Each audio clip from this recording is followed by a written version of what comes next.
ನಮಸ್ಕಾರ ಎಲ್ರಿಗೂ. Times of India ಗ್ರೂಪ್ನ ವಿಜಯ ಕರ್ನಾಟಕ ವಿಶೇಷ ಪಾಡ್ಕಾಸ್ಟ್ ನೀವೆಲ್ಲರೂ ನೋಡ್ತಾ ಇದ್ದೀರಾ. ನಾವೆಲ್ಲರೂ ಆರೋಗ್ಯವಾಗಿರ್ಬೇಕು ಅಂತ ಹೇಳಿದ್ರೆ ಈ ಪಾಡ್ಕಾಸ್ಟ್ನ ಯಾರು ಮಿಸ್ ಮಾಡ್ಕೊಳ್ಳೋಂಗಿಲ್ಲ. ಪ್ರತಿಯೊಬ್ಬ ಮನುಷ್ಯರಿಗೂ ಕೂಡ ಆರೋಗ್ಯ ಗಟ್ಟಿ ಇರಲೇಬೇಕು. ಬರೀ ಆಯಸ್ ಮಾತ್ರ ಅಲ್ಲ, ಯಾಕೆಂದ್ರೆ ನಾವು ಯಾವ ರೀತಿ ಬದುಕ್ತೀವಿ ಅನ್ನೋದ್ರ ಜೊತೆಗೆ ಎಷ್ಟು ಕಾಲ ಬದುಕ್ತೀವಿ ಎರಡು ಕೂಡ ಇಂಪಾರ್ಟೆಂಟ್ ಆಗುತ್ತೆ. ನೋವಿನಿಂದ ನರಳಿ ಒದ್ದಾಡಿ ಬದುಕೋದು ಚಂದನ ಅಥವಾ ಆರೋಗ್ಯವಾಗಿ ಜೀವನವನ್ನು ಆಸ್ವಾದಿಸೋದು ಚಂದನ. ತುಂಬ ಜನ ಇವತ್ತು ಕೀಲು ನೋವು, ಜಾಯಿಂಟ್ ಪೇನ್ ಅಂತ ಎಲ್ಲ ಬಳಲ್ತಾ ಇದ್ದಾರೆ. ಇದಕ್ಕೆ ಕೆಲವರಿಗೆ ಜಾಯಿಂಟ್ ರಿಪ್ಲೇಸ್ಮೆಂಟೇ ಸೊಲ್ಯೂಷನ್ ಆಗಿರುತ್ತೆ, ಬಟ್ ಅದಕ್ಕೆ ತುಂಬ ಜನ ಎದುರುಕೊಳ್ತಾರೆ. ಹಾಗಾದರೆ ಏನಿದು ಜಾಯಿಂಟ್ ಪೇನ್, ಅದು ರಿಪ್ಲೇಸ್ಮೆಂಟ್ ಯಾವ ಥರ ಇರುತ್ತೆ, ಇವತ್ತಿನ ಟೆಕ್ನಾಲಜಿನಲ್ಲಿ ಯಾವ್ಯಾವ ರೀತಿಯೆಲ್ಲ ಇನೋವೇಷನ್ಸ್ ಇದೆ, ಸಾಕಷ್ಟು ವಿಚಾರಗಳನ್ನ ತಿಳಿಸ್ಕೊಡೋಕ್ಕೆ ನಮ್ಮ ಜೊತೆ ಫೋರ್ಟಿಸ್ ಹಾಸ್ಪಿಟಲ್ ಬನ್ನೇರ್ಘಟ್ಟ, ಈ ಒಂದು ಹಾಸ್ಪಿಟಲ್ನ ಫೇಮಸ್ ಡಾಕ್ಟರ್ ನಾರಾಯಣ ಹುಲ್ಸೆ ಇದ್ದಾರೆ, ಪ್ರಿನ್ಸಿಪಲ್ ಡೈರೆಕ್ಟರ್ ಆರ್ಥೋಪೆಡಿಕ್ಸ್. ಇವ್ರನ್ನ ಮಾತಾಡ್ಸೋಣ. ಸರ್ ನಮಸ್ಕಾರ. ನಮಸ್ಕಾರ. ಓಕೆ, ಈಗ ಜಾಯಿಂಟ್ ರಿಪ್ಲೇಸ್ಮೆಂಟ್ ಅಂತ ಹೇಳಿದ್ರೆ ತುಂಬ ಜನಕ್ಕೆ ಹಾರ್ಟ್ ಅಟ್ಯಾಕ್ ಆಗ್ಬಿಡುತ್ತೆ. ಅಯ್ಯೋ ಮುಂದೆ ಏನು ಜೀವನ ಅಂತ ಹೇಳಿ. ಬಟ್ ಅಂಥವ್ರು ನೀವು ಸಮಾಧಾನ ಮಾಡೋದಾದ್ರೆ ಇವತ್ತಿನ ವೈದ್ಯಕೀಯ ಕ್ಷೇತ್ರದಲ್ಲಿ ಯಾವ ರೀತಿಯೆಲ್ಲ ಆವಿಷ್ಕಾರತೆ ಇದೆ ಜಾಯಿಂಟ್ ರಿಪ್ಲೇಸ್ಮೆಂಟ್ಗೆ? ನಮಸ್ಕಾರ ಎಲ್ಲರಿಗೂ. ಜಾಯಿಂಟ್ ರಿಪ್ಲೇಸ್ಮೆಂಟ್ ಅನ್ನೋದು ನಮ್ಮ ಕೀಲು ಬದಲಾವಣೆ ಶಸ್ತ್ರಚಿಕಿತ್ಸೆ ಅಂತ ಕಾಮನ್ ಲ್ಯಾಂಗ್ವೇಜಲ್ಲಿ ಕರಿತೀವಿ. ಇದೇನು ಹೊಸ ಸರ್ಜರಿ ಏನಲ್ಲ. ಸುಮಾರು 100 ವರ್ಷಗಳಿಂದ ಎಸ್ಪೆಷಲಿ ಇನ್ ದ ವೆಸ್ಟರ್ನ್ ಕಂಟ್ರೀಸ್ನಲ್ಲಿ ಇದು ಮಾಡ್ಕೊಂಡು ಬರ್ತಾನೆ ಇದ್ದಾರೆ. ಭಾಳಷ್ಟು ಸಕ್ಸಸ್ಫುಲ್ ಆಗಿ ನಡೀತಾ ಇದೆ. ಯಾಕೆ ಅಂತಂದರೆ ಇದು ಒಬ್ರಿಗಿಬ್ರಿಗೆ ನಡೆಯಲ್ಲ. ಉದಾಹರಣೆಗೆ ಅಮೆರಿಕದಂತಹ ರಾಷ್ಟ್ರದಲ್ಲಿ ಪ್ರತಿ ವರ್ಷ 15 ಲಕ್ಷಕ್ಕಿಂತ ಹೆಚ್ಚಿನ ಜನರಿಗೆ ಈ ಆಪರೇಷನ್ ಆಗುತ್ತೆ. ನಿಮಗೆಲ್ಲ ಈ ಒಂದು ನಂಬರ್ ಸಾಕು. ಸುಮಾರು ಒಂದು 15 ಲಕ್ಷ ಜನರಿಗೆ ಎಜುಕೇಟೆಡ್ ಕಂಟ್ರಿನಲ್ಲಿ, ರಿಚ್ ಕಂಟ್ರಿನಲ್ಲಿ ಆಪರೇಷನ್ ಆಗುತ್ತೆ ಅಂತಂದ್ರೆ ನೀವು ಆಲೋಚನೆ ಮಾಡ್ಬೋದು. ಏನೆಲ್ಲ ಅಂತಂದರೆ ಅದ್ರ ಬಿಟ್ಟು ಬೇರೆ ಯಾವುದರಿಂದ ಅದು ಹೋಗಲ್ಲ. ಹೋಗೋದಿದ್ದದನ್ನ ನೀ ರಿಪ್ಲೇಸ್ಮೆಂಟ್ ಇಲ್ಲದೇನೆ, ಜಾಯಿಂಟ್ ರಿಪ್ಲೇಸ್ಮೆಂಟ್ ಇಲ್ಲದೇ ಅದನ್ನ ಕಡಿಮೆ ಮಾಡ್ಬೋದಾಗಿತ್ತು, ಮಾಡೋಕ್ಕಾಗಲ್ಲ. ಅಥವಾ ಇಷ್ಟೊಂದು ಜನರಿಗೆ ಈ ಥರ ಎಜುಕೇಟೆಡ್ ಕಂಟ್ರಿಗಳಲ್ಲಿ ಈ ಆಪರೇಷನ್ ಆಗುತ್ತೆ ಅಂತಂದರೆ ಅದು ಚೆನ್ನಾಗಿರೋ ಆಪರೇಷನ್ ಅಂತ ನೀವು ಅರ್ಥ ಮಾಡ್ಕೊಂಡಿರ್ಬೇಕು. ಇದು ಬಹಳ ಸಕ್ಸಸ್ಫುಲ್ ಆಗಿರುವಂಥ ಆಪರೇಷನ್ನು. ಅದನ್ನು ಸರಿಯಾಗಿ ಮಾಡಿದರೆ ಪೇಷಂಟ್ಸ್ ಮೊಬಿಲಿಟಿ ಇಂಪ್ರೂವ್ ಆಗುತ್ತೆ, ಪೇನ್ ರಿಲೀಫ್ ಆಗುತ್ತೆ. ಯಾಕೆಂತಂದರೆ ಎಷ್ಟೊಂದು ಜನ ಅವರ ದಿನನಿತ್ಯದ ಜೀವನದಲ್ಲಿ ತುಂಬ ಒಂದು ನೋವಿನಿಂದ ಬಹಳಷ್ಟು ಕಷ್ಟಪಡ್ತಿರ್ತಾರೆ. ಈ ಸಿಚುವೇಷನಲ್ಲಿ ಸರಿಯಾದ ಒಂದು ಇನ್ಫಾರ್ಮೇಷನ್ ಇಲ್ಲದೇನೆ, ನಾಲೆಜ್ ಇಲ್ಲದೇನೆ ಬಹಳಷ್ಟು ಕಷ್ಟಪಡ್ತಿರ್ತಾರೆ. ಇಂಥವರಿಗೆ ಅಂತಂದರೆ ಆರ್ಥರೈಟಿಸ್ನಿಂದ, ಮೂಳೆ ಸೌಕಳಿಗಳಿಂದ, ಜಾಯಿಂಟ್ಗಳಲ್ಲಿ ಬಹಳಷ್ಟು ನೋವಿದ್ದರೆ ಎಸ್ಪೆಷಲಿ ವಯಸ್ಕರಿಗೆ ಈ ಜಾಯಿಂಟ್ ರಿಪ್ಲೇಸ್ಮೆಂಟ್ಗಳಿಂದ ಬಹಳಷ್ಟು ಅನುಕೂಲ ಆಗುತ್ತೆ. ಇವಾಗ ನಿಮ್ಮ ಕ್ವಶನಿಗೆ ಬಂದರೆ, ಇತ್ತೀಚಿನ ದಿನಗಳಲ್ಲಿ ಬಹಳಷ್ಟು ಆವಿಷ್ಕಾರಗಳು ನಡೀತಾ ಇದೆ. ನಿಮಗೆಲ್ಲ ಗೊತ್ತು, ಆರ್ಟಿಫಿಷಿಯಲ್ ಇಂಟೆಲಿಜೆನ್ಸು ಅಂತೀವಿ, ರೊಬೋಟಿಕ್ಸ್ಗಳು ಅಂತಂತೀವಿ. ಎಲ್ಲ ಕ್ಷೇತ್ರಗಳಲ್ಲಿ ಯಾವ ರೀತಿಯ ಒಂದು ಅಭಿವೃದ್ಧಿ, ಹೊಸ ಹೊಸ ಆವಿಷ್ಕಾರಗಳು ಬರ್ತಾ ಇದೆಯೋ ಅದೇ ಥರ ಈ ಜಾಯಿಂಟ್ ರಿಪ್ಲೇಸ್ಮೆಂಟ್ ಕ್ಷೇತ್ರದಲ್ಲಿ ಅಥವಾ ಇನ್ ಜನರಲ್ ಈ ಮೆಡಿಕಲ್ ಫೀಲ್ಡ್ಗಳಲ್ಲಿ ಬಹಳಷ್ಟು ಆವಿಷ್ಕಾರಗಳು ನಡೀತಾ ಇದೆ. ಬಟ್ ನಿಮ್ಗೇನು ಗೊತ್ತಿರಬೇಕು ಅಂತಂದರೆ ಈ ಎಲ್ಲ ಆವಿಷ್ಕಾರಗಳನ್ನು ಬೇರೆ ಬೇರೆ ಹಂತಗಳಲ್ಲಿ ಪ್ರಯೋಗ ಮಾಡಿ ಜನರಿಗೆ ಅದು ಪ್ರಯೋಜನ ಆಗುತ್ತೋ ಇಲ್ವೋ, ಅದನ್ನು ಸೇಫಾಗಿ ಮಾಡೋಕ್ಕಾಗುತ್ತೋ ಇಲ್ವೋ, ಅದರಿಂದ ಎಷ್ಟೊಂದು ತೊಂದರೆಗಳು ಬರುತ್ತೋ ಇಲ್ವೋ, ಅಥವಾ ಬಹಳಷ್ಟು ದಿನಗಳ ಕಾಲ ಈ ಒಂದು ತಂತ್ರಜ್ಞಾನಗಳನ್ನು ಉಪಯೋಗಿಸಿ ಮಾಡಿದ್ರೆ ಈ ಜಾಯಿಂಟ್ ರಿಪ್ಲೇಸ್ಮೆಂಟ್ಗಳಿಂದ ಏನೂ ತೊಂದರೆ ಆಗೋದಿಲ್ವೋ ಅನ್ನೋದನ್ನು ಕನ್ಫರ್ಮ್ ಮಾಡಿದ ನಂತರ ಮಾತ್ರ ಅದನ್ನು ಜನರಿಗೆ ಹಾಸ್ಪಿಟಲ್ಗಳಲ್ಲಿ ಅವೈಲೇಬಲ್ ಆಗೋ ಥರ ಮಾಡಿರ್ತಾರೆ. ಉದಾಹರಣೆಗೆ ಇತ್ತೀಚಿನ ದಿನಗಳಲ್ಲಿ ರೊಬೋಟಿಕ್ ಜಾಯಿಂಟ್ ರಿಪ್ಲೇಸ್ಮೆಂಟ್ ಅಂತ ನೀವೆಲ್ಲ ಕೇಳಿರ್ತೀರ. ರೊಬೋಟಿಕ್ ಜಾಯಿಂಟ್ ರಿಪ್ಲೇಸ್ಮೆಂಟ್ ಅಂತಂದರೆ ಯಾವುದೋ ಒಂದು ರೂಮಲ್ಲಿ ನಿಮ್ಮನ್ನು ಕೂಡ ಹಾಕ್ಕೊಂಡು ಯಾವುದೋ ಒಂದು ರೋಬೋಟ್ ಬಂದು ಆಪರೇಷನ್ ಮಾಡುತ್ತೆ ಅಂತಲ್ಲ, ಅದು ರೋಬೋಟಿಕ್ ಅಸಿಸ್ಟೆಡ್ ಸರ್ಜರಿ ಅಂತ ಕರಿತೀವಿ. ಅಂದರೆ ರೋಬೋಟಿಕ್ ಯಂತ್ರವನ್ನು ಮನುಷ್ಯನ ಕೈಯಲ್ಲಿ, ಅಂದರೆ ಸರ್ಜನ್ ಕೈಯಲ್ಲಿ ಇಟ್ಕೊಂಡು ಈ ಆಪರೇಷನ್ನ ನಡೆಸ್ತೀವಿ. ಯಾಕೆ ಈ ರೋಬೋಟ್ಗಳನ್ನು ಉಪಯೋಗಿಸ್ತೀವಿ ಅಂತಂದರೆ ಈ ಮನುಷ್ಯನ ಕಣ್ಣಿಗೆ 1 ಡಿಗ್ರಿ, 2 ಡಿಗ್ರಿ, ಹಾಫ್ ಡಿಗ್ರಿಗಳನ್ನು ಕ್ಯಾಲ್ಕುಲೇಟ್ ಮಾಡುವಷ್ಟು ಕೆಪಾಸಿಟಿ ಇರಲ್ಲ. ವೆರಾಸ್ ಈ ಥರ ರೊಬೋಟಿಕ್ ತಂತ್ರಜ್ಞಾನಗಳಲ್ಲಿ ಅಷ್ಟೊಂದು ಸೂಕ್ಷ್ಮವಾಗಿ ನಿಖರತೆಯನ್ನು ನಾವು ಕಂಡುಹಿಡ್ಕೋಬಹುದು. ಆದ್ದರಿಂದ ಈ ರೊಬೋಟಿಕ್ ತಂತ್ರಜ್ಞಾನಗಳನ್ನು ಉಪಯೋಗಿಸಿ ಈ ಒಂದು ಜಾಯಿಂಟ್ ರಿಪ್ಲೇಸ್ಮೆಂಟ್ಗಳನ್ನು ಮಾಡೋದು ಸುಮಾರು ಒಂದು 15-20 ವರ್ಷಗಳ ಸಂಶೋಧನೆಗಳ ನಂತರ ಜಗತ್ತಿನಾದ್ಯಂತ ಬರ್ತಾ ಇದೆ. ಉದಾಹರಣೆಗೆ ನಮ್ಮ ಹಾಸ್ಪಿಟಲ್ನಲ್ಲಿ ಫೋರ್ಟಿಸ್ನಲ್ಲಿ ಈ ರೊಬೋಟಿಕ್ ತಂತ್ರಜ್ಞಾನಗಳನ್ನು ಉಪಯೋಗಿಸ್ಕೊಂಡು ಸುಮಾರು 2700 ಜನರಿಗೆ ಇದುವರೆಗೆ ನಮ್ಮಲ್ಲಿ ಈ ಸರ್ಜರಿಗಳನ್ನು ಮಾಡಿದ್ದೀವಿ. ಅದರರ್ಥ ಏನು ಅಂತಂದರೆ ಪ್ರತಿಯೊಂದು ದೇಶದ ಜಗತ್ತಿನ ಬೇರೆ ಬೇರೆ ಭಾಗಗಳಲ್ಲಿ ಈ ರೊಬೋಟಿಕ್ ತಂತ್ರಜ್ಞಾನಗಳಿಂದ ಜಾಯಿಂಟ್ ರಿಪ್ಲೇಸ್ಮೆಂಟ್ ನಡೀತಾ ಇದೆ. ಅಥವಾ ಎಕ್ಸಾಂಪಲ್ಗಳು ನಿಮ್ಗೆ ಹೇಳಬೇಕು ಅಂತಂದರೆ ಈ ರೊಬೋಟಿಕ್ ತಂತ್ರಜ್ಞಾನಗಳಿಂದ ನೀ ರಿಪ್ಲೇಸ್ಮೆಂಟ್ಗಳನ್ನು, ಹಿಪ್ ರಿಪ್ಲೇಸ್ಮೆಂಟ್ಗಳನ್ನು ಮಾಡ್ಕೊಂಡಿರುವಂತಹ ಪೇಷಂಟ್ಗಳನ್ನು ನೀವು ನೋಡಿದ್ರೆ, ಒಂದು ದಿವಸ ನನ್ನ ಕ್ಲಿನಿಕಲ್ಲಿ ನೀವು OPDನಲ್ಲಿ ಬಂದು ಕೂತ್ಕೊಂಡ್ರೆ ಗೊತ್ತಾಗುತ್ತೆ, ಒಂದು ಪೇಷಂಟ್ ಆಪರೇಷನ್ ಮಾಡಿಸ್ಕೊಂಡಿರ್ತಾನೆ, ಅದೇ ಊರಿನಿಂದ ಇನ್ನೊಬ್ಬನ ಕರ್ಕೊಂಡ್ಬಂದಿರ್ತಾನೆ, ಅದೇ ಫ್ಯಾಮಿಲಿಯಿಂದ ಇನ್ನೊಬ್ಬನ ಕರ್ಕೊಂಡ್ಬಂದಿರ್ತಾನೆ. ಅಣ್ಣ ತಮ್ಮನಿಗೆ ಮಾಡಿದ್ದೀನಿ, ಅಕ್ಕ ತಂಗಿಗೆ ಮಾಡಿದ್ದೀನಿ, ಇನ್ಫ್ಯಾಕ್ಟ್ ಲಾಸ್ಟಿಗೆ ಗಂಡ ಹೆಂಡತಿ ಇಬ್ಬರನ್ನು ಒಟ್ಟಿಗೆ ಮಾಡಿಸ್ಕೊಂಡು. ಉದಾಹರಣೆಗೆ ಏನು ಅಂತಂದರೆ, ಎಷ್ಟೊಂದು ಜನ ಈ ತಂತ್ರಜ್ಞಾನಗಳಿಂದ ಆಪರೇಷನ್ ಮಾಡಿಸ್ಕೊಂಡವರು ಬಹಳಷ್ಟು ತಮ್ಮ ನೋವು ನಿವಾರಣೆ ಮಾಡಿಕೊಂಡು ತಮ್ಮ ಚಲನವಲನ ಒಂದು ನಡೆಯೋದನ್ನು, ವಾಕಿಂಗನ್ನು ರಿಸ್ಟೋರ್ ಮಾಡಿಕೊಂಡು ಸಂತೋಷವಾಗಿದ್ದಾರೆ ಅಂತ ಹೇಳ್ಬೋದು. ಈ ರೀತಿಯಲ್ಲಿ ರೊಬೋಟಿಕ್ ತಂತ್ರಜ್ಞಾನ ಒಂದು ಹೊಸ ಆವಿಷ್ಕಾರ. ಅದರಿಂದ ತುಂಬ ಜನಕ್ಕೆ ಈ ಆಪರೇಷನ್ನಲ್ಲಿ, ಈ ಒಂದು ಮೂಳೆ ಬದಲಾವಣೆ ಶಸ್ತ್ರಚಿಕಿತ್ಸೆಯಲ್ಲಿ ಅನುಕೂಲ ಆಗ್ತಾ ಇದೆ ಅಂತ ಹೇಳ್ಬೋದು. ಎರಡನೇದಾಗಿ ಆಪರೇಷನ್ಗಳು ಅಂತಂದರೆ, ನೀವೆಲ್ಲ ಕಟ್ ಮಾಡ್ತಾರೆ, ಬ್ಲೀಡಿಂಗ್ ಆಗುತ್ತೆ, ದೊಡ್ಡ ದೊಡ್ಡ ಸ್ಕಾರ್ ಇರುತ್ತೆ, ಪರ್ಮನೆಂಟ್ ಆಗಿ ಆಪರೇಷನ್ನಿಂದ ಡ್ಯಾಮೇಜ್ ಆಗ್ಬೋದು ಅನ್ನುವಂತಹ ಒಂದು ಕುತೂಹಲ ಅಥವಾ ಭಯ ನಿಮಗೆಲ್ಲರಿಗೂ ಇದ್ದೇ ಇರುತ್ತೆ. ಇತ್ತೀಚಿನ ದಿನಗಳಲ್ಲಿ ಈ ಮಿನಿಮಲಿ ಇನ್ವೇಸಿವ್ ಸರ್ಜರಿ ಅಂತಂದರೆ ಬಹಳಷ್ಟು ದೊಡ್ಡದಾಗಿ ಕಟ್ ಮಾಡ್ದೇನೆ ಆಪರೇಷನ್ ಮಾಡಬಹುದೇ ಅನ್ನುವಂತಹ ಒಂದು ಬಹಳಷ್ಟು ಸಂಶೋಧನೆಗಳು ಜಗತ್ತಿನಾದ್ಯಂತ ನಡೀತಾ ಇದೆ. ಈ ಒಂದು ದಿಕ್ಕಿನಲ್ಲಿ ಆಂಟೀರಿಯರ್ ಅಪ್ರೋಚ್ ಅಥವಾ ಡೈರೆಕ್ಟ್ ಆಂಟೀರಿಯರ್ ಅಪ್ರೋಚ್ ಅನ್ನುವಂಥ ಒಂದು ಹೊಸ ಆವಿಷ್ಕಾರ ಇತ್ತೀಚೆಗೆ ಜಗತ್ತಿನಾದ್ಯಂತ ಅದು ಬಹಳಷ್ಟು ಪ್ರಸಿದ್ಧ ಆಗ್ತಾ ಇದೆ. ಅದು ಏನು ಅಂತಂದರೆ, ನೀವೆಲ್ಲ ಕೇಳಿರ್ಬೋದು, ಹಿಪ್ ರಿಪ್ಲೇಸ್ಮೆಂಟ್ ಅಂತ ಮಾಡ್ತೀವಿ, ನೀ ರಿಪ್ಲೇಸ್ಮೆಂಟ್ ಥರ. ಈ ಹಿಪ್ ರಿಪ್ಲೇಸ್ಮೆಂಟ್ ಆಪರೇಷನ್ಗಳನ್ನು ಸೈಡ್ನಿಂದ, ನಮ್ಮ ದೇಹದ ಸೈಡ್ನಿಂದ ಅಥವಾ ದೇಹದ ಹಿಂಭಾಗದಿಂದ ಕಟ್ ಮಾಡ್ಕೊಂಡು ಮಾಡ್ಬೋದು. ಯೂಶ್ವಲಿ ಈ ಟ್ರೆಡಿಷ್ನಲ್ ಅಪ್ರೋಚ್ಗಳನ್ನ ಮಾಡಿದಾಗಲೂ ಸಹ ಹಿಪ್ ರಿಪ್ಲೇಸ್ಮೆಂಟು ಚೆನ್ನಾಗಿ ಕೆಲಸ ಮಾಡುತ್ತೆ, ಅದು ತುಂಬ ಸಕ್ಸಸ್ಫುಲ್ ಆಗಿದೆ. ಆದರೆ ಈ ಒಂದು ಆ ಆಪರೇಷನಿಂದ ಆಗುವಂತಹ ಸೈಜ್ ಆಫ್ ದ ಇನ್ಸಿಷನ್, ಅಂದರೆ ಎಷ್ಟು ದೊಡ್ಡದಾಗಿ ಅದನ್ನು ಕಟ್ ಮಾಡ್ತೀವಿ, ಅದನ್ನು ನಾವು ಚಿಕ್ಕದು ಮಾಡಿಕೊಂಡ್ರೆ ಬ್ಲೀಡಿಂಗ್ ಕಡಿಮೆ ಆಗ್ಬೋದು, ಮೊಬಿಲಿಟಿ ಬೇಗನೆ ಆಗ್ಬೋದು, ಅಥವಾ ಆಪರೇಷನ್ ನಂತರ ಆಗುವಂತಹ ಒಂದು ಪೇನ್ ಕಡಿಮೆ ಆಗ್ಬೋದು. ಆದ್ದರಿಂದ ಈ ಡೈರೆಕ್ಟ್ ಆಂಟೀರಿಯರ್ ಅಪ್ರೋಚ್ ಅಂತ ಇತ್ತೀಚೆಗೆ ಬಹಳಷ್ಟು ಪ್ರಸಿದ್ಧವಾಗ್ತಾ ಇದೆ. ಈ ಡೈರೆಕ್ಟ್ ಆಂಟೀರಿಯರ್ ಅಪ್ರೋಚ್ನ ಏನು ಮಾಡ್ತೀವಿ ಅಂತಂದರೆ, ದೇಹದ ಮುಂಭಾಗದಲ್ಲಿ, ಅಂದರೆ ತೊಡೆಯ ಮುಂಭಾಗದಲ್ಲಿ ಸುಮಾರು ಒಂದು 7 ರಿಂದ 8 ಸೆಂಟಿಮೀಟರ್ಗಳಷ್ಟು ಮಾತ್ರ ಕಟ್ ಮಾಡಿಕೊಂಡು ಈ ಆಪರೇಷನ್ನ ಮಾಡೋಕ್ಕೆ ಸಾಧ್ಯ ಆಗುತ್ತೆ. ಇದಕ್ಕೆ ಒಂದು ಸ್ಪೆಷಲ್ ಇನ್ಸ್ಟ್ರೂಮೆಂಟ್ಗಳು ಬೇಕಾಗುತ್ತೆ, ಟ್ರೈನಿಂಗ್ಗಳು ಬೇಕಾಗುತ್ತೆ. ಇದ್ರ ಜೊತೆಗೆ ಇನ್ಫ್ಯಾಕ್ಟ್ ರೊಬೋಟಿಕ್ಗಳನ್ನು ನಾವು ಸೇರಿಸ್ಕೊಂಡಾಗ ಈ ಕಡೆ ಮಿನಿಮಲಿ ಇನ್ವೇಸಿವ್, ಅಂದರೆ ಬಹಳಷ್ಟು ಕಟ್ ಮಾಡ್ದೇನೆ, ಬಹಳಷ್ಟು ಬ್ಲೀಡಿಂಗ್ ಆಗದೇನೆ ಚಿಕ್ಕದಾದಂಥ ಒಂದು ಇನ್ಸಿಷನ್ಗಳನ್ನು ಈ ಆಪರೇಷನ್ ಮಾಡ್ಬೋದು. ಜೊತೆಗೆ ಈ ಕಂಪ್ಯೂಟರ್ಗಳನ್ನು, ರೊಬೋಟಿಕ್ಗಳನ್ನು ಉಪಯೋಗಿಸೋದ್ರಿಂದ ಈ ಮಾಡುವಂತಹ ಒಂದು ಆಪರೇಷನ್ನು ಬಹಳಷ್ಟು ನಿಖರವಾಗಿ ಬರ್ತಾ ಇದೆ. ಸೊ ಇನ್ ಸಮ್ಮರಿ ನಾವು ನಿಮ್ಗೆ ಏನು ಹೇಳ್ಬೋದು ಅಂತಂದರೆ, ಇತ್ತೀಚಿನ ದಿನಗಳಲ್ಲಿ ರೊಬೋಟಿಕ್ ತಂತ್ರಜ್ಞಾನ ಇತ್ತೀಚೆಗೆ ಬರ್ತಾ ಇದೆ, ಬಹಳಷ್ಟು ಪ್ರಸಿದ್ಧವಾಗ್ತಾ ಇದೆ ಜಾಯಿಂಟ್ ರಿಪ್ಲೇಸ್ಮೆಂಟ್ನಲ್ಲಿ. ಅದರ ಜೊತೆಗೆ ಮಿನಿಮಲಿ ಇನ್ವೇಸಿವ್ ಸರ್ಜರಿ ಅಥವಾ ಚಿಕ್ಕದಾಗಿ ಕಟ್ ಮಾಡುವಂತಹ ಡೈರೆಕ್ಟ್ ಆಂಟೀರಿಯರ್ ಅಪ್ರೋಚ್ ಅನ್ನೋದು ಸಹ ಬಹಳಷ್ಟು ಫೇಮಸ್ ಆಗ್ತಾ ಇದೆ ಆಲ್ ಓವರ್ ದ ವರ್ಲ್ಡ್. ತುಂಬಾನೇ ಲಾಭದಾಯಕವಾದಂತಹ ಶಸ್ತ್ರಚಿಕಿತ್ಸೆ ಇವತ್ತು ನಮಗೆ ಇದೇ ವ್ಯವಸ್ಥೆಯಲ್ಲಿ ಅಂತ ಹೇಳ್ತಾ ಇದ್ದೀರಾ.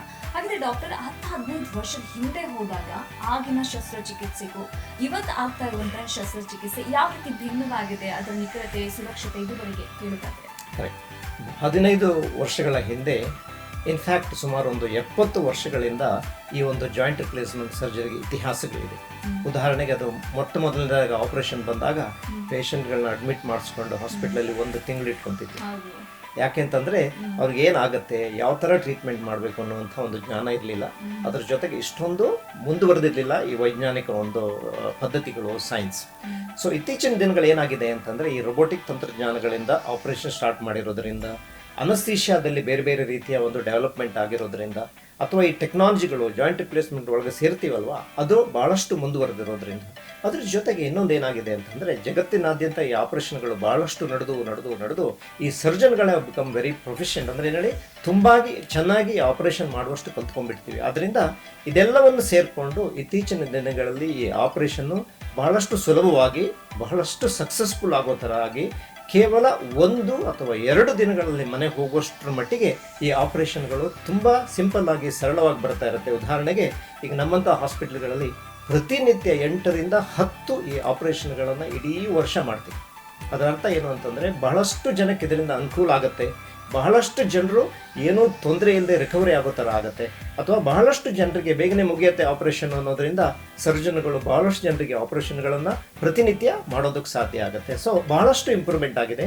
ಮುಖ್ಯವಾಗಿದ್ದೇನು ಅಂತಂದರೆ, ರಿಸಲ್ಟ್ ಚೆನ್ನಾಗಿ ಬರ್ತಾ ಇದೆ, ಬೇಗನೆ ಮನೆಗೆ ಹೋಗೋ ಥರ ಆಗ್ತಾ ಇದೆ, ಸರ್ಜರಿ ಆದಮೇಲೆ ಆಪರೇಷನ್ನಿನ ನೋವು ಕಡಿಮೆ ಆಗ್ತಾ ಇದೆ. ಅದ್ರ ಜೊತೆಗೆ ಒಳಗಡೆ ಕೂಡಿಸುವಂತಹ ಒಂದು ಈ ತಂತ್ರಜ್ಞಾನದಿಂದ ಅಳವಡಿಸಬೇಕಾಗಿರುವಂತಹ ಜಾಯಿಂಟ್ಗಳನ್ನು ಬಹಳ ನಿಖರವಾಗಿ ಹಾಕೋದಕ್ಕೆ ಸಾಧ್ಯ ಆಗ್ತಾ ಇದೆ ಈ ಹೊಸ ತಂತ್ರಜ್ಞಾನಗಳಿಂದ. ಅಂದ್ರೆ ಸೂಕ್ಷ್ಮವಾದ ಭಾಗಗಳನ್ನು ಆಪರೇಟ್ ಮಾಡುವಾಗ ಕೆಲವೊಮ್ಮೆ ಡಾಕ್ಟರ್ಗೆ ಕಷ್ಟ ಆಗಬಹುದು ಅನ್ನುವಂಥ ಒಂದು ಸಾಧ್ಯತೆ ಈಗ ಕಮ್ಮಿ. ಕರೆಕ್ಟ್. ಸೊ ಉದಾಹರಣೆಗೆ ಬೇರೆ ಬೇರೆ ಭಾಗದಲ್ಲಿ ರೋಬೋಟ್ಗಳು ಬಳಸ್ತಾರೆ. ಹೊಟ್ಟೆ ಒಳಗಡೆ ಕೂಡ ರೋಬೋಟಿಕ್ ತಂತ್ರಜ್ಞಾನದಿಂದ ಸರ್ಜರಿಗಳು ನಡೆಯುತ್ತೆ. ಹಾರ್ಟ್ಗಳಿಗೂ ಕೂಡ ರೋಬೋಟ್ಗಳಿಂದ ಸರ್ಜರಿ ನಡೆಯುತ್ತೆ. ಮನುಷ್ಯನ ಕೈಯಿಂದ ಎಲ್ಲಿ ನಿಖರವಾಗಿ ನಾವು ತಲುಪಬೇಕು ಸಾಧ್ಯ ಆಗೋದಿಲ್ವೋ ಅಂತಹ ಒಂದು ಕ್ಷೇತ್ರಗಳಲ್ಲಿ ರೋಬೋಟ್ ಬಹಳಷ್ಟು ಸಹಾಯ ಮಾಡುತ್ತೆ. ಬರೀ ಆರ್ಥೋಪೆಡಿಕ್ಸ್ ಅಥವಾ ಈ ಒಂದು ಮೆಡಿಕಲ್ ವಿಭಾಗ ಅಂತಲ್ಲ, ಈ ರಿಪಿಟೇಟಿವ್ ವರ್ಕ್ಗಳಲ್ಲಿರುತ್ತೋ ರೋಬೋಟಿಗಳು ಫ್ಯಾಕ್ಟ್ರಿಗಳಲ್ಲಿ, ಮಿಲಿಟರಿಗಳಲ್ಲಿ, ನೇವಿಗಳಲ್ಲಿ ಎಲ್ಲ ಕಡೆ ಬಹಳಷ್ಟು ಸೂಕ್ಷ್ಮವಾಗಿರುವಂತಹ ರಿಪಿಟೇಟಿವ್ ಟಾಸ್ಕ್ಗಳನ್ನು ಬಹಳ ಎಫಿಷಿಯೆಂಟಾಗಿ ಮಾಡುತ್ತೆ. ಯಾಕೆಂತಂದರೆ ರೋಬೋಟ್ಗಳನ್ನು ನಾವು ಏನು ಹೇಳ್ತೀವೋ ಅದು ಮಾತ್ರ ಮಾಡುತ್ತೆ. ಯಾಕೆಂತಂದರೆ ರೋಬೋಟ್ಗಳಿಗೆ ಸ್ಲೇವ್ ಅಂತ ಹೇಳ್ತೀವಿ. ಏನು ಹೇಳಿ, ರೋಬೋಟ್ ಅದರ ಅರ್ಥ ಆ್ಯಕ್ಚುಲಿ ಅದು ಸ್ಲೇವ್, ಗುಲಾಮ್ ಅಂದಂಗೆ. ಅದರ ಅರ್ಥ ಏನು ಅಂತಂದರೆ ನಾವೇನು ಹೇಳ್ತೀವೋ ಅದನ್ನೇ ನಿಖರವಾಗಿ ಮಾಡುತ್ತೆ ಹೊರತು ಅದಕ್ಕೆ ಅದರದ್ದೇ ಆದ ಬುದ್ಧಿ ಇರಲ್ಲ. ಸೊ ಅದು ಏನೂ ಚೇಂಜ್ ಮಾಡಲ್ಲ, ತಪ್ಪೂ ಮಾಡಲ್ಲ. ಆದ್ದರಿಂದ ಬಹಳ ಈಸಿ ಆಗುತ್ತೆ ಕೆಲಸ.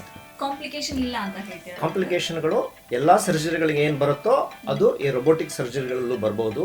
ರೋಬೋಟಿಕ್ ಅಸೋಸಿಯೇಟೆಡ್ ಆಗಿ ಸರ್ಜರಿಗಳು ಮಾಡಿದಾಗ ಅದರಿಂದ ಕಾಂಪ್ಲಿಕೇಶನ್ಗಳು ಕಡಿಮೆ ಆಗ್ಬೋದು ಹೊರತು ಅದರಿಂದ ಜಾಸ್ತಿ ಆಗಲ್ಲ. ಆದರೆ ಮುಖ್ಯವಾದ ವಿಷಯ ಏನು ಅಂತಂದರೆ ಈ ಸರಿಯಾದ ರೋಬೋಟ್ಗಳನ್ನು ಇಟ್ಕೊಂಡಿರಬೇಕು, ಈ ತಂತ್ರಜ್ಞಾನಗಳನ್ನು ಸರಿಯಾಗಿ ಕಲ್ತಿರಬೇಕು.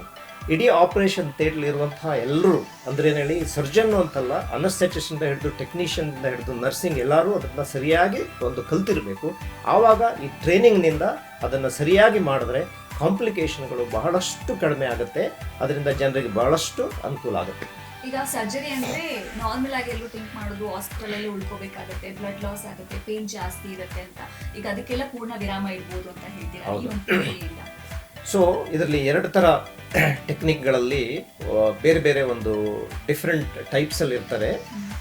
ಒಂದು ಈ ಆಪರೇಷನಿಂದ ಎಷ್ಟು ಜನರಿಗೆ ಬ್ಲಡ್ ಲಾಸು ಅದು ಇದು ತೊಂದರೆ ಆಗುತ್ತೆ ಅನ್ನುವಂಥದ್ದು, ಅಥವಾ ಇನ್ನೊಂದು ಈ ಪೇಷಂಟ್ಗಳು ಹೇಗಿರ್ತಾರೆ ಅನ್ನೋದು. ಪೇಷಂಟ್ ಪರ್ಸನಾಲಿಟಿ ಅಂತ ಕರಿತೀವಿ. ರುಮಟಾಯ್ಡ್ ಆರ್ಥರೈಟಿಸ್ ಅಂತ ಕೆಲವೊಂದು ರೋಗಗಳಿಂದ ಪೇಷಂಟ್ಗಳು ಬರ್ತಾರೆ. ಪಾಪ ಅವರು ಬಹಳಷ್ಟು ವರ್ಷಗಳಿಂದ ಏನೇನೋ ಮೆಡಿಸಿನ್ ತಗೊಂಡಿರ್ತಾರೆ. ಅವ್ರ ದೇಹದಲ್ಲಿ ಒಂದು ರಕ್ತ ಉತ್ಪತ್ತಿ ಮಾಡುವಂಥ ಒಂದು ಕೆಪಾಸಿಟಿ ಸಹಿತ ಇರಲ್ಲ. ಉದಾಹರಣೆಗೆ ನಮಗೆಲ್ಲ ನಾರ್ಮಲ್ ಆಗಿ 14-15 ದೇಹದಲ್ಲಿ ರಕ್ತದಲ್ಲಿ ಹಿಮೋಗ್ಲೋಬಿನ್ ಇದ್ದರೆ ಈ ಪೇಷಂಟ್ಗಳು ಪಾಪ 7-8 ಇಟ್ಕೊಂಡು ಬಂದಿರ್ತಾರೆ. ಅಂಥವರಿಗೆ ರಕ್ತ ಕೊಟ್ಟು ಅವಶ್ಯಕತೆ ಬಿದ್ದರೆ ಆಪರೇಷನ್ಗಳನ್ನು ಮಾಡ್ತೀವಿ. ಇನ್ ಜನರಲ್ ಈ ಒಂದು ಟೆಕ್ನಿಕ್ಗಳು ಡೆವಲಪ್ ಆದಮೇಲೆ ಇತ್ತೀಚಿನ ದಿನಗಳಲ್ಲಿ ನಾರ್ಮಲ್ ರಕ್ತಗಳಿದ್ದು, ನಾರ್ಮಲ್ ಹಿಮೋಗ್ಲೋಬಿನ್ ಇದ್ದು, ನಾರ್ಮಲ್ ಆರೋಗ್ಯ ಇರುವಂತಹ ಪೇಷಂಟ್ಗಳು ಬಂದರೆ ಒಂದು ನೀ ರಿಪ್ಲೇಸ್ಮೆಂಟ್ ಮಾಡಿಸ್ಕೊಂಡು ಹೋದರೆ ಆಲ್ಮೋಸ್ಟ್ ಹೇಳ್ಬೋದು 100ಕ್ಕೆ 100 ಜನಕ್ಕೂ ಕೂಡ ರಕ್ತ ಕೊಡುವಂಥ ಒಂದು ಅವಶ್ಯಕತೆ ಬೀಳೋದೇ ಇಲ್ಲ. ಆ ಬ್ಲಡ್ ಟ್ರಾನ್ಸ್ಫ್ಯೂಷನ್ ಅನ್ನೋದು ಆಲ್ಮೋಸ್ಟ್ ಏನು ಹೇಳಿ it is reduce to nil in these patients ಅಂತ ಹೇಳ್ಬೋದು. ಮತ್ತೆ ಯಾವ ರೀತಿಯ ರೋಗಿಗಳಿಗೆ ಇದು ಸೂಕ್ತವಾಗುತ್ತೆ ಸರ್ಜರಿ? ಕೆಲವು ಇವ್ರು ಮಾಡಿಸ್ಕೊಳ್ಬೋದು, ಇವ್ರು ಮಾಡಿಸ್ಕೊಳ್ಳೋಂಗಿಲ್ಲ ಅನ್ನೋ ಒಂದು ಪ್ರಶ್ನೆ ಕೂಡ. ಸೊ ಈ ಜಾಯಿಂಟ್ ರಿಪ್ಲೇಸ್ಮೆಂಟ್ಗಳು ಅಂತಂದರೆ ಯಾವನಿಗೆ ಅವರ ಬೇರೆ ಬೇರೆ ಜಾಯಿಂಟ್ಗಳಲ್ಲಿ, ಉದಾಹರಣೆಗೆ ಮಂಡಿ ಜಾಯಿಂಟ್, ಪಾದದ joint, hip joint, shoulder joint, elbow joint, ಯಾವುದೇ ಜಾಯಿಂಟ್ ಆಗಲಿ ಬೇರೆ ಬೇರೆ ರೀತಿಯ ತೊಂದರೆಗಳು ಆ ಜಾಯಿಂಟ್ಗಳಿಗೆ ಬಂದಾಗ, ಉದಾಹರಣೆಗೆ ವಯಸ್ಸಿಗೆ ಸಂಬಂಧಪಟ್ಟು ಸೌದಿರುತ್ತೆ, ರುಮಟಾಯ್ಡ್ ಆರ್ಥರೈಟಿಸ್ ಅನ್ನುವಂಥ ರೋಗ ಬಂದಿರುತ್ತೆ. ಅದೇ ರೀತಿಯ ಬೇರೆ ಬೇರೆ ರೋಗಗಳಿಂದ ಅವರ ಕೀಲುಗಳು, ಜಾಯಿಂಟ್ಗಳು ಡ್ಯಾಮೇಜ್ ಆಗಿದೆ ಅಂತ ಇಟ್ಕೊಳ್ಳಿ. ಹವೆವರ್ ಈ ಡ್ಯಾಮೇಜ್ ಆಗಿರುವಂಥ ಜಾಯಿಂಟ್ಗಳು ಸೀರಿಯಸ್ ರೋಗಗಳಾಗಬೇಕು ಅಂತ ಇಲ್ಲ. ಉದಾಹರಣೆಗೆ ಹಾರ್ಟ್ ಪ್ರಾಬ್ಲಮ್ ಆದರೆ ಹೇಳ್ತೀವಿ ಅದು ಆಪರೇಷನ್ ಬೇಕಾದರೆ ನೀವು ನಾಳೆನೇ ಮಾಡಿಸ್ಕೊಳ್ಳಿ ಅಂತ. ಹೊಟ್ಟೆ ಒಳಗಡೆ ಕ್ಯಾನ್ಸರ್ಗಳು ಬಂದರೆ ಹೇಳ್ತೀವಿ ನಾಳೆನೇ ಮಾಡಿಸ್ಕೊಳ್ಳಿ ಅಂತ. ಬಟ್ ಈ ಜಾಯಿಂಟ್ ರಿಪ್ಲೇಸ್ಮೆಂಟ್ಗಳು ಆ ಥರ ವರಿ ಮಾಡುವಂಥ, ಹೆದರುವಂಥ ಸಮಸ್ಯೆಗಳು ಅಲ್ಲದೆ ಇರೋದ್ರಿಂದ ಎಲ್ಲರಿಗೂ ಆಪರೇಷನ್ಗಳ ಅವಶ್ಯಕತೆ ಇರಲ್ಲ. ಅವಶ್ಯಕತೆಗಳಿದ್ರೂ ಅದನ್ನು ಅರ್ಜೆಂಟಾಗಿ ಮಾಡುವಂಥ ಒಂದು ಅವಶ್ಯಕತೆ ಇರಲ್ಲ. ಆದ್ದರಿಂದ ನಿಮ್ಗೆ ಅದ್ರ ಬಗ್ಗೆ ಆಲೋಚನೆ ಮಾಡಿಕೊಂಡು ತಿಳ್ಕೊಂಡು ಡಾಕ್ಟರ್ಗಳನ್ನು ಅಪ್ರೋಚ್ ಮಾಡಿ ಮಾಡೋದಕ್ಕೆ ಟೈಮ್ ಇರುತ್ತೆ, ಡಿಸಿಷನ್ ತಗೊಳ್ಳೋದು ಅಂತಹ ಒಂದು ಅವಕಾಶ ಇರುತ್ತೆ. ಸೊ ಈ ಥರ ಸಮಸ್ಯೆ ಇರೋರಿಗೆ, ಅಂದರೆ ಈ ಜಾಯಿಂಟ್ಗಳಲ್ಲಿ ಪ್ರತಿನಿತ್ಯದ ಜೀವನದಲ್ಲಿ ತೊಂದರೆ ಬರುವಂಥವರಿಗೆ ಈ ಆಪರೇಷನ್ಗಳನ್ನು ಇಲೆಕ್ಟಿವ್ ಆಗಿ ಮಾಡ್ತೀವಿ. ಅಂದರೆ ಅರ್ಜೆಂಟಾಗಿ ಮಾಡಲ್ಲ. ನನ್ನ ಜೀವನದಲ್ಲಿ, ಪ್ರತಿನಿತ್ಯದ ಜೀವನದಲ್ಲಿ ನನಗೆ ಈ ನೋವನ್ನು ತಡ್ಕೊಳ್ಳೋಕೆ ಆಗಲ್ಲ ಅಂತಂದಾಗ ಆಪರೇಷನ್ಗಳನ್ನ ಮಾಡ್ತೀವಿ. ಯಾವುದೇ ಕಾರಣದಿಂದ, ರುಮಟಾಯ್ಡ್ ಆರ್ಥರೈಟಿಸಿಂದ ಆಗಲಿ, ವಯಸ್ಸಿಗೆ ಸಂಬಂಧಪಟ್ಟ ಸೌದಿರೋದಾಗಲಿ, ಮಂಡಿ ಒಳಗಡೆ ಆಕ್ಸಿಡೆಂಟ್ಗಳು ಅದು ಇದು ಹಾಗೆ ಜಾಯಿಂಟ್ ಡ್ಯಾಮೇಜ್ ಆಗಿರೋದಾಗಲಿ, ಹಳೆ ಕಾಲದಲ್ಲಿ ಇನ್ಫೆಕ್ಷನ್ ಬಂದಿದ್ದಾಗಲಿ. ಸೊ ಇನ್ ಜನರಲ್ ನೀವೇನು ತಿಳ್ಕೊಬೋದು ಅಂತಂದರೆ, ಜಾಯಿಂಟ್ಗಳು ಡ್ಯಾಮೇಜ್ ಆಗಿದೆ ಯಾವುದೇ ಕಾರಣದಿಂದ, ಅಥವಾ ಆ ಜಾಯಿಂಟ್ ನೋವನ್ನು ನನ್ನ ಪ್ರತಿನಿತ್ಯ ತಡ್ಕೊಳ್ಳೋ ಥರ ಇಲ್ಲ, ಆ ಥರ ಸಿಚುವೇಷನಲ್ಲಿ ಮಾತ್ರ ಜಾಯಿಂಟ್ ರಿಪ್ಲೇಸ್ಮೆಂಟ್ ಮಾಡಬೇಕು ಅಂತ ತಿಳ್ಕೊಳ್ಳಿ. ಇಲ್ಲಾಂದರೆ ಏನಾಗುತ್ತೆ ಅಂತಂದರೆ, ಈ ಮೂಳೆ ಸೌಕಳಿ ವಯಸ್ಸಾದ್ಮೇಲೆ ಎಲ್ಲರ ಮನೆಯಲ್ಲೂ ಬರುತ್ತೆ. 70-80% ಜನರಿಗೆ ಬರುತ್ತೆ. ಅವರೆಲ್ಲರಿಗೂ ಆಪರೇಷನ್ಗಳು ಬೇಕಾಗಲ್ಲ. ಒಂದೇ ಡೆಫಿನಿಷನ್ ಏನು ಅಂತಂದರೆ, ದಿನನಿತ್ಯದ ಚಟುವಟಿಕೆಗಳಲ್ಲಿ ತೊಂದರೆ ಕೊಡುವಂತಹ ನೋವು ಬಂದಾಗ ಮಾತ್ರ ನೀವು ಜಾಯಿಂಟ್ ರಿಪ್ಲೇಸ್ಮೆಂಟ್ಗಳನ್ನು ಮಾಡ್ಬೋದು. ಅಂದ್ರೆ ಸಹಿಸಲಾರದ ನೋವು ಇದೆ ಅಂತ ಹೇಳಿದಾಗ ಬೇರೆ ಆಪ್ಷನ್ ಇಲ್ಲ ಅಂತ ಹೇಳಿದಾಗ ಜಾಯಿಂಟ್ ರಿಪ್ಲೇಸ್ಮೆಂಟ್ ಹೋಗ್ಬೋದು. ಮತ್ತೆ ಇನ್ನೊಂದು ಡಾಕ್ಟರ್, ಜಾಯಿಂಟ್ ರಿಪ್ಲೇಸ್ಮೆಂಟ್ ಅಂತ ಹೇಳಿದ ತಕ್ಷಣ ವೆಚ್ಚ ತುಂಬಾ ದುಬಾರಿ ಆಗಿರ್ಬೋದು ಅನ್ನೋ ಪ್ರಶ್ನೆ ಕೂಡ ಉದ್ಭವ ಆಗುತ್ತೆ. ಈಗ ಆಧುನಿಕತೆ ತಂತ್ರಜ್ಞಾನಕ್ಕೆ ಜಾಸ್ತಿ ಆಗಿರೋದ್ರಿಂದ ಆ ವೆಚ್ಚ ಕಮ್ಮಿ ಮಾಡ್ಬೋದಾ, ಹೇಗೆ? ಬಹಳಷ್ಟು ಈ ಪ್ರಶ್ನೆಗಳನ್ನು ಏನಲ್ಲಿ ನಮ್ಮಂಥ ರಾಷ್ಟ್ರಗಳಲ್ಲಿ ತುಂಬ ಜನಕ್ಕೆ ಈ ಹಣಕಾಸಿನ ವ್ಯವಸ್ಥೆ ಅಥವಾ ಈ ಜಾಯಿಂಟ್ ರಿಪ್ಲೇಸ್ಮೆಂಟ್ ತುಂಬ ಕಾಸ್ಟ್ಲಿ ಅನ್ನುವಂಥ ಒಂದು ಭಯ ಬಹಳಷ್ಟು ಜನಕ್ಕಿದೆ. ಯಾಕೆಂತಂದರೆ ನಾವು ತುಂಬ ಮುಂಜಾಗ್ರತೆಯಿಂದ ಯಾವುದೇ ರೀತಿಯ ಪ್ಲ್ಯಾನ್ ಮಾಡಲ್ಲ.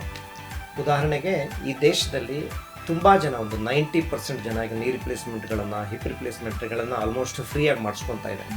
ಹೇಗೆ ಮಾಡಿಸ್ಕೊತಾ ಇದ್ದಾರೆ ಅಂತಂದರೆ, ಮುಂಚೆನೇ ಪ್ಲ್ಯಾನ್ ಮಾಡಿಕೊಂಡು ಒಂದು ಹೆಲ್ತ್ ಇನ್ಶೂರೆನ್ಸ್ ಏನೋ ತೊಗೊಂಡಿರ್ತಾರೆ, ಅಥವಾ ಈ ಗೌರ್ಮೆಂಟ್ ಸೆಟಪ್ಗಳಲ್ಲಿ ಅಥವಾ ಪಬ್ಲಿಕ್ ಹಾಸ್ಪಿಟಲ್ಗಳಲ್ಲಿ ಇದನ್ನು ಮಾಡುವಂಥ ಒಂದು ವ್ಯವಸ್ಥೆ ಇದೆ. ಇನ್ ಜನರಲ್ ಏನಾಗಿದೆ ಅಂತಂದರೆ, ಜಾಯಿಂಟ್ ರಿಪ್ಲೇಸ್ಮೆಂಟ್ಗಳು ಕಾಸ್ಟ್ಲಿ ಆದ್ರೂ ಸುಮಾರು ಒಂದು 10-15 ವರ್ಷಗಳಿಂದ ನಾನು ನೋಡ್ತಾ ಇದ್ದೀನಿ, ಅಷ್ಟೊಂದು ಕಾಸ್ಟ್ಲಿಯಾಗಿ ಬೆಳೀತಾ ಇಲ್ಲ. ಉದಾಹರಣೆಗೆ ನೀವು ಹೊರಗಡೆ ಒಂದು ಲ್ಯಾಂಡ್ ತಗೋಬೇಕು ಅಂತ ನೋಡಿರ್ಬೋದು, ಒಂದು 5-5 ವರ್ಷಕ್ಕೆ ಡಬಲ್ ಆಗುತ್ತೆ. ಆದರೆ ಈ ಜಾಯಿಂಟ್ ರಿಪ್ಲೇಸ್ಮೆಂಟ್ಗಳು 10 ವರ್ಷ ಆದ್ರೂ 50% ಕೂಡ ಇನ್ನೂ ಜಾಸ್ತಿ ಆಗಿಲ್ಲ. ಸುಮಾರು ಒಂದು 2-3 ಲಕ್ಷ ಖರ್ಚಾಗುತ್ತೆ ಅಂತ ಇಟ್ಕೊಳ್ಳಿ. ಇವತ್ತಿನ ದಿನದಲ್ಲಿ 2-3 ಲಕ್ಷ ನಿಮಗೆಲ್ಲ ಗೊತ್ತು. ಹೆಚ್ಚಿನ ಜನ ಕರೆಕ್ಟಾಗಿ ಪ್ಲ್ಯಾನ್ ಮಾಡಿಕೊಂಡ್ರೆ ಅದನ್ನು ಮಾಡಿಸ್ಕೋಬೋದು.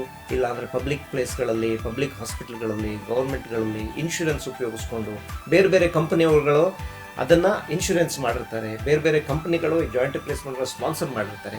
ನಿಮ್ಮ ಆರೋಗ್ಯದ ಬಗ್ಗೆ ನೀವು ಸರಿಯಾಗಿ ಪ್ಲ್ಯಾನ್ ಮಾಡಿಕೊಂಡ್ರೆ ಈ ಆಪರೇಷನ್ಗಳನ್ನು ಆಲ್ಮೋಸ್ಟ್ ಏನೂ ಖರ್ಚಿಲ್ದೇನೆ ಈಗ ಈ ಕಾಲದಲ್ಲಿ ಮಾಡ್ಕೋಬೋದು. ಯಾಕೆಂತಂದರೆ ಈ ಜಾಯಿಂಟ್ ರಿಪ್ಲೇಸ್ಮೆಂಟು ವೆಲ್ ಅಕ್ಸೆಪ್ಟೆಡ್. ಎಲ್ಲ ಒಂದು ಸ್ಕೀಮ್ಗಳು ಗೌರ್ಮೆಂಟ್ಗಳಿಂದ, ಬ್ಯಾಂಕ್ಗಳಿಂದ ಎಲ್ಲರಿಗೂ ಗೊತ್ತು ಇದು ಸಕ್ಸಸ್ಫುಲ್ ಆಪರೇಷನ್. ಆದ್ದರಿಂದ ಇದಕ್ಕೆ ನಿಮಗೆ ಫೈನಾನ್ಷಿಯಲ್ ವ್ಯವಸ್ಥೆ ಸಿಗುತ್ತೆ. ಒಂದೇ ಒಂದು ಅಂತಂದರೆ ನೀವು ಮುಂಜಾಗ್ರತೆಯಿಂದ ಅದ್ರ ಬಗ್ಗೆ ಕರೆಕ್ಟಾಗಿ ಸರಿಯಾಗಿ ಪ್ಲ್ಯಾನ್ ಮಾಡ್ಕೋಬೇಕು. ಹಾಗೆ ಆಪರೇಷನ್ ನಂತರ, ಸರ್ಜರಿ ನಂತರ ಏನು ಕೇರ್ ತಗೊಳ್ಬೇಕು ಅದು ಕೂಡ ಅತಿ ಶೀಘ್ರವಾಗಿ ಅವರು ಚೇತರಿಕೆನ ಕಾಣ್ಬೋದು, ವೇಗವಾಗಿ ಅವರು ಮತ್ತೆ ನಾರ್ಮಲ್ ಆಕ್ಟಿವಿಟೀಸ್ ಅಲ್ಲಿ ಪಾಲ್ಗೊಳ್ಬೋದು ಅಂತ. ಹೌದು. ಸೊ ಇತ್ತೀಚಿನ ದಿನಗಳಲ್ಲಿ ಜಾಯಿಂಟ್ ರಿಪ್ಲೇಸ್ಮೆಂಟ್ ಬೆಳಗ್ಗೆ ಆಗಿದ್ದಿದ್ರೆ ಮಧ್ಯಾಹ್ನಷ್ಟೊತ್ತಿಗೆ ಒಂಚೂರು ವಾಕ್ ಮಾಡಿಸ್ಬಿಟ್ಟಿರ್ತೀವಿ. ಉದಾಹರಣೆಗೆ ಒಂದೇ ದಿನಗಳಲ್ಲಿ ನೀವು ಬಾತ್ರೂಮ್ಗೆ, ಟಾಯ್ಲೆಟ್ಗೆ ನೀವೇ ಓಡಾಡುವಷ್ಟು ಮಟ್ಟಿಗೆ ಅದು ಶೀಘ್ರವಾಗಿ ಇವಾಗ ಗುಣಮುಖ ಆಗೋದನ್ನು ನಾವೆಲ್ಲ ನೋಡಿದ್ದೀವಿ. ಹಾಗಂತ ಒಳಗಡೆ ಕಟ್ ಮಾಡಿ ಸ್ಟಿಚ್ ಮಾಡಿರುವಂಥ ಈ ಆಪರೇಷನ್ನು 1-2 ದಿನಗಳಲ್ಲಿ ಪೂರ್ತಿ ಹುಷಾರಾಗಿರಲ್ಲ. ಪ್ರತಿ ದಿವಸ ಚೆನ್ನಾಗಿ ಹಾಕ್ಕೊಂಡು ಬರೋದನ್ನು ನೀವು ನೋಡ್ತೀವಿ. ಬಟ್ ಮುಖ್ಯವಾಗಿ ಏನಾಗುತ್ತೆ ಅಂತಂದರೆ, ನೀವು ಮನೆಗೆ ಹೋಗೋದಕ್ಕಿಂತ ಮುಂಚೆನೇ, ಡಿಸ್ಚಾರ್ಜ್ ಆಗೋದಕ್ಕಿಂತ ಮುಂಚೆನೇ ನಿಮ್ಮ ಕೆಲಸ ನೀವು ಮಾಡೋ ಥರ, ಅಂದರೆ ಬೇಸಿಕ್ ಬಾತ್ರೂಮ್ ಟಾಯ್ಲೆಟಿಗೆ ಓಡಾಡೋ ಥರ 1-2 ದಿನಗಳಲ್ಲಿ, ಟಾಯ್ಲೆಟ್ಗಳಲ್ಲಿ ಕುತ್ಕೊಂಡು ಎದ್ದೇಳೋ ಥರ, ಸ್ಟೇರ್ಸ್ಗಳಲ್ಲಿ 1-2 ಹೆಜ್ಜೆಗಳನ್ನು ಮೆಟ್ಲು ಹತ್ತೋ ಥರ, ಹಾಸ್ಪಿಟಲ್ಗಳಲ್ಲಿ ಈ ಫಿಸಿಯೋಥೆರಪಿಯವರು ಅದನ್ನು ನಿಮಗೆ ಪ್ರಾಕ್ಟೀಸ್ ಮಾಡಿಬಿಷ್ಟೇ ಮನೆ ಕಳಿಸ್ತಾರೆ. ಒಂದು ಸಲ ಈ ಗಾಯ ಕುಡ್ಕೊಂತು ಅಂತ ಆದಮೇಲೆ, ಉದಾಹರಣೆಗೆ ಈ ನೀ ರಿಪ್ಲೇಸ್ಮೆಂಟ್ ಮಾಡಿ 4 ವಾರ, 6 ವಾರ, 8 ವಾರ ಆದಮೇಲೆ ನಿಮ್ಮ ವಯಸ್ಸಿನಲ್ಲಿ ಪ್ರತಿಯೊಬ್ಬರು ಏನು ಮಾಡ್ತಾರೋ ಅದನ್ನೆಲ್ಲ ಮಾಡ್ಬೋದು. ಉದಾಹರಣೆಗೆ ವಾಕ್ ಮಾಡ್ಕೋಬೋದು, ಮೆಟ್ಲು ಹತ್ಬೋದು, ದಿನನಿತ್ಯದ ಎಲ್ಲ ಚಟುವಟಿಕೆಗಳನ್ನು ಮಾಡ್ಕೋಬೋದು. ಇನ್ಫ್ಯಾಕ್ಟ್ ನಾನು ಈ ಆಪರೇಷನ್ ಆದಮೇಲೆ ಏನು ಮಾಡ್ಬೋದು ಅಂತ ಕೇಳೋರಿಗೆ ಎಲ್ಲರಿಗೂ ಏನು ಹೇಳ್ತೀನಿ ಅಂತಂದರೆ, ನಿಮ್ಮ ವಯಸ್ಸಲ್ಲಿ ಏನು ಮಾಡಬೇಕು ಅದನ್ನ ಮಾಡಿ, ನಿಮ್ಮ ವಯಸ್ಸಲ್ಲಿ ಏನು ಮಾಡಬಾರ್ದು ಅದನ್ನ ಮಾಡಬೇಡಿ ಅಂತ. ಅವಾಗೆಲ್ಲರೂ ನಕ್ಕೊಂಡು ಒಪ್ಕೊಂಡು ಹೋಗ್ತಾ ಇರ್ತಾರೆ. ಓಕೆ, ಈಗ ರೋಬೋಟಿಕ್ ಸಹಾಯಿತ ಶಸ್ತ್ರಚಿಕಿತ್ಸೆಯಿಂದ ತುಂಬಾನೇ ಲಾಭ ಇದೆ, ನಿಖರತೆ ಇದೆ, ಸುರಕ್ಷತೆ ಇದೆ ಅಂತೆಲ್ಲ ಹೇಳಿದ್ರಿ ಡಾಕ್ಟರ್. ಮುಂಬರುವ ದಿನಗಳಲ್ಲಿ ಇನ್ನು ಯಾವ್ಯಾವ ರೀತಿಯಲ್ಲ ಆವಿಷ್ಕಾರಗಳನ್ನ ಕಾಣ್ಬೋದು ಜಾಯಿಂಟ್ ರೀಪ್ಲೇಸ್ಮೆಂಟ್ ವಿಚಾರಕ್ಕೆ ಬಂದಾಗ? ವೈಜ್ಞಾನಿಕ ಕ್ಷೇತ್ರಗಳಲ್ಲಿ, ಎಸ್ಪೆಷಲಿ ಮೆಡಿಕಲ್ ಸೈನ್ಸಲ್ಲಿ ತುಂಬ ಇಟ್ಸ್ ಎಕ್ಸ್ಪ್ಲೋಡಿಂಗ್ ವಿತ್ ಏನೇಳಿ ಬೇರೆ ಬೇರೆ ರೀತಿಯ ಒಂದು ಆವಿಷ್ಕಾರಗಳು ನಡೀತಾನೆ ಇದೆ. ಜಾಯಿಂಟ್ ರಿಪ್ಲೇಸ್ಮೆಂಟ್ಗಳ ಮುಂದೆ ಈ ಆರ್ಟಿಫಿಷಿಯಲ್ ಇಂಟೆಲಿಜೆನ್ಸ್ ಉಪಯೋಗಿಸ್ಕೊಂಡು ಇನ್ನೂ ಜಾಸ್ತಿ ಡೆವಲಪ್ ಆಗ್ಬೋದು. ಸಾಫ್ಟ್ ಟಿಶ್ಯೂ ಟೆನ್ಷನ್ ಅಂತೀವಿ, ಜಾಯಿಂಟ್ನ ಒಳಗಡೆ ಲಿಗಮೆಂಟ್ಗಳಿರುತ್ತೆ, ಮಸಲ್ಗಳಿರುತ್ತೆ, ಅದಕ್ಕೆಲ್ಲ ಕ್ಯಾಲ್ಕುಲೇಷನ್ಗಳು ಮುಂದೆ ಬರ್ಬೋದು. ಇದೇ ರೋಬೋಟ್ಗಳು ಇನ್ನೂ ಇಂಪ್ರೂವ್ ಆಗ್ಕೊಂಡು ಬರ್ತಾನೆ ಇದೆ. ಪ್ರತಿ ವರ್ಷ ಅದು ಇಂಪ್ರೂವ್ ಆಗುತ್ತೆ. ಯಾಕೆಂತಂದರೆ ಸೈನ್ಸ್ಗಳು ಡೆವಲಪ್ ಆಗ್ತಾ ಇದ್ದಂಗೆ, ತೊಂದರೆಗಳನ್ನು ಪಿಕಪ್ ಮಾಡ್ತಾ ಇದ್ದಂಗೆ, ಈ ತೊಂದರೆಗಳಿಗೆ ವಿಜ್ಞಾನಿಗಳು ಅದಕ್ಕೊಂದು ತಂತ್ರಜ್ಞಾನಗಳನ್ನು ಅಥವಾ ಸೊಲ್ಯೂಷನ್ಗಳನ್ನು ಕಂಡುಹಿಡಿದ ಮೇಲೆ ಪ್ರತಿ ವರ್ಷ ಬರ್ತಾನೆ ಇದೆ.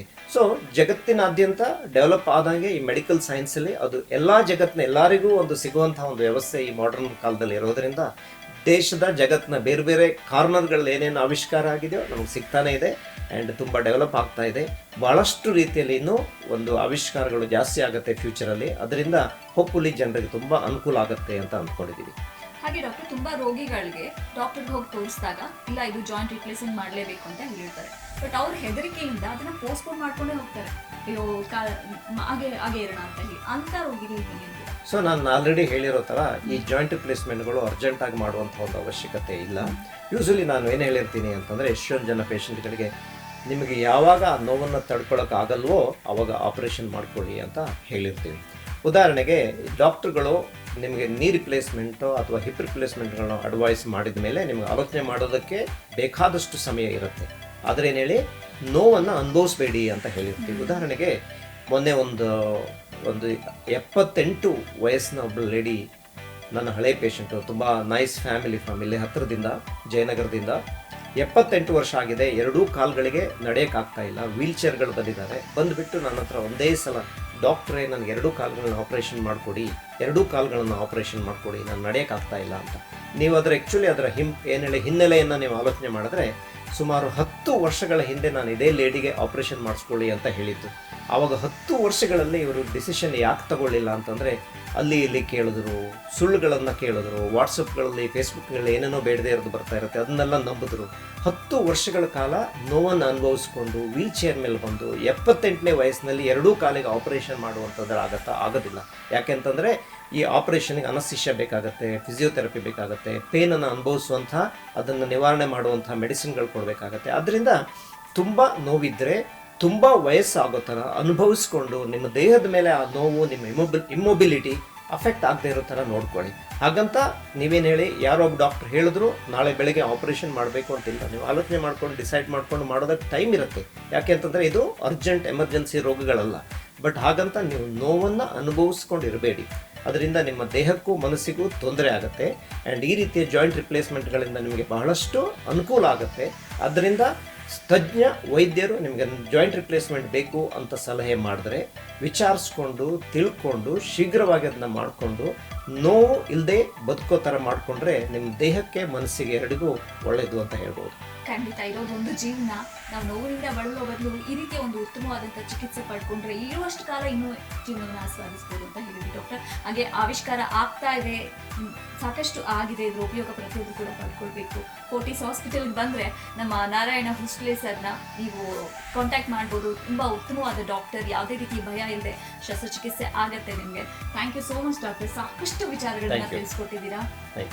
ಈಗ ಜೀವನದಲ್ಲಿ ಒಂದು ಮನೆ ಭದ್ರವಾಗಿರ್ಬೇಕಂತ ಹೇಳಿದ್ರೆ ಅದರ ಅಡಿಪಾಯ ತುಂಬಾ ಮುಖ್ಯವಾಗಿರುತ್ತೆ, ಹೌದೋ ಇಲ್ವೋ? ಹಾಗೆ ನಾವು ಸಖತ್ತಾಗಿರ್ಬೇಕು, ಆರೋಗ್ಯವಾಗಿರ್ಬೇಕಂತ ಹೇಳಿದ್ರೆ ನಮ್ಮ ಕೀಲುಗಳು ಭದ್ರವಾಗಿರೋ ಥರ ನೋಡ್ಕೋಬೇಕು. ಅಕಸ್ಮಾತ್ ಅದು ದುರಸ್ತಿಯಲ್ಲಿದೆ, ಹಾಳಾಗ್ತಾ ಇದೆ, ಸವ್ದಿದೆ ಅಂತ ಹೇಳಿದ್ರೆ ತಡ ಮಾಡಬೇಡಿ. ಉತ್ತಮವಾದ ಟ್ರೀಟ್ಮೆಂಟ್ ನಿಮ್ಗೆ ಸಿಗ್ತಿರ್ಬೇಕಾದ್ರೆ ಅದ್ರ ಉಪಯೋಗ ಪಡ್ಕೊಳ್ಳಿ ಅಂತ ಹೇಳ್ತಾ ಇವತ್ತಿನ ಪಾಡ್ಕಾಸ್ಟ್ ಮತ್ತೆ ಸಿಗೋಣ. ನೋಡ್ತಾ ಇರಿ ನಮ್ಮ ವಿಜಯ ಕರ್ನಾಟಕ ಪಾಡ್ಕಾಸ್ಟ್, ನಿಮ್ಗೆ ಯಾವಾಗ್ಲೂ ಉತ್ತಮವಾದ ವಿಚಾರಗಳಿಗೋಸ್ಕರ.